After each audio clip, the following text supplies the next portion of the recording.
to a Fantasy Source Football podcast. My name is David A. Arnott, sitting here with Bill Bender.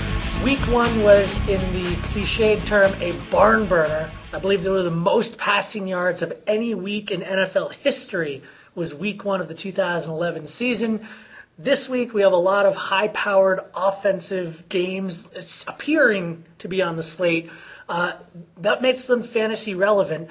Which ones are jumping out at you as being the most fantasy relevant games? Well, you got to start with New England and San Diego, and Tom Brady kind of already called his shot, warning the faithful to lube up, as he put it. But he just meant water, right? Right, yeah, that's what he meant, right? Yes, of course. But it looks to be a shootout, like with Tom Brady on one side and Phillip Rivers on the other, a couple high-powered offenses.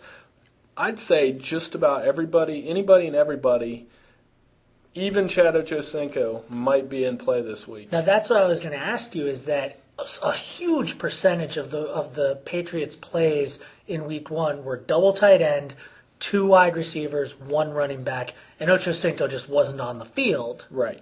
So you're thinking that that may have been more Dolphin-specific, or are you just thinking that Ochocinco's just too talented to leave on the bench like that? Well, I don't know. I think the double tight set might be more of a base look for the Patriots as we move forward, because Hernandez and Gronkowski are both just matchup nightmares for opposing defenses. Ochocinco's more of a guy. I'm backed into a corner in one league with the Knicks injury, and if Knicks is out, I might be forced to pull the trigger on Ochocinco early. But he's one of those guys, like I said, everybody in that matchup, there's going to be a lot of points. We saw last week how far behind defensive backs are right now, and I think that's a fair game. Okay, so as I gather, the Chargers, they've pretty much got their hierarchies in place.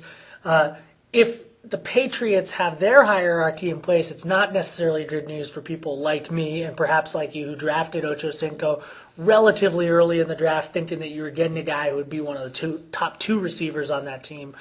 But it remains to be seen if they're going to actually spread the ball around or go with those 5 main guys still. I think it's a good bet that they're going to spread the ball around, which is going to be problematic on a week-to-week basis, because their kind of MO is they don't have a go-to guy. They have 4 or 5 guys that they'll go to, and Tom Brady's really good at spreading the football around, which he did last week. I know he zeroed in on the tight ends, but the receivers are going to be frustrating there. I think Brady stays the same. I like Ben Jarvis, Green Ellis to score short yardage touchdowns, but other than that, all bets are off. Now, there's another game here that might be an absolute shootout with the preseason fantasy favorites, the Atlanta Falcons, involved. Right, and Michael Vick's coming home again. He did come back to Atlanta as a backup, and he scored two touchdowns. That's a totally different degree. Right, too. Oh yeah. He scored a couple touchdowns in limited action then, but this is a big stage for him. The Eagles are still very fast, very furious offense, and they're going to score a lot of points. I did a stat this week that Deshaun Jackson averages over 30 yards per catch indoors for his career. Wait, 30? 30 yards at 4 games, just 4 games, so it is a small sample size, but still 30 yards per catch, 3 touchdowns, and inside, fast makes faster, and Deshaun Jackson's going to be running all over the place. Now, the Falcons have been a pretty decent defense over the past couple years. Do you think that they'll be able to get to Vic in ways that it didn't happen in Week 1?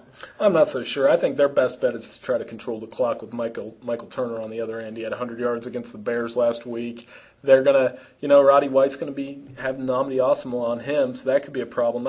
Their best bet is to ball control, do the things that made Matt Ryan so successful in his first couple seasons. I don't totally trust their defense right now, if that's the question. They may get a few sacks with John Abraham and Croy Bierman, but other than that offense is just too fast. Well, you did say that you're a little bit concerned about Asomugha. How concerned would you be? I can't imagine anybody would bench White just because of Asomugha. But what kind of action would you potentially take because of that? Well, I'm still starting White, and I'm gonna tell you what. I got question after question in our live chat last week about sitting Miles Austin against Darrelle Revis. Well, my thinking is, you saw this week that the defensive backs are behind, and Darrelle Revis can only cover one person. Nnamdi Asomugha can only cover one person. There's no guarantee he's going to be on Roddy White the whole game. Roddy White's still Matt Ryan's go-to guy.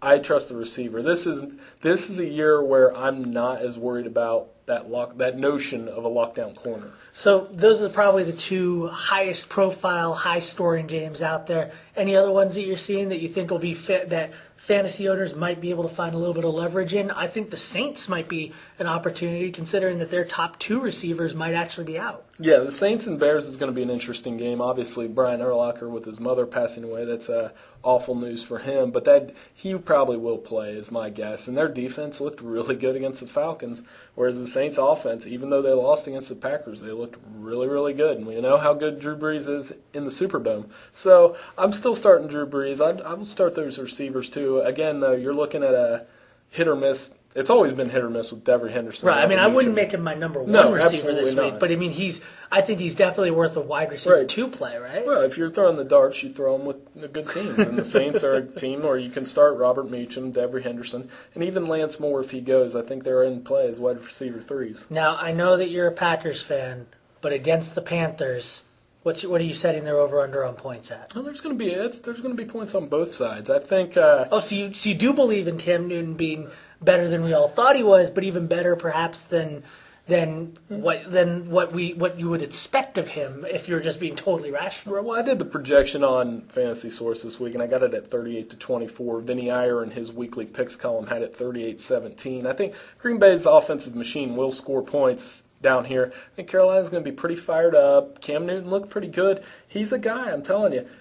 I had doubted him all through the preseason, all through the draft process, but I like what he did Sunday. It's hard. How can you not? Right. I mean, it's hard. You can't deny that one game was amazing. Right. But I mean, how much are your doubts of him tempered moving forward? I mean, do you see him this year becoming a fantasy starter caliber quarterback? I think he'll flirt with it. I think he'll be top 15 as the season goes on. I mean, you look at the guy. I said this earlier this week. I've said it at least 3 times. I think he's got a LeBron James-like presence to him in terms of the physicality, the things he does, the things that he does that rub people the wrong way and make him such a polarizing figure.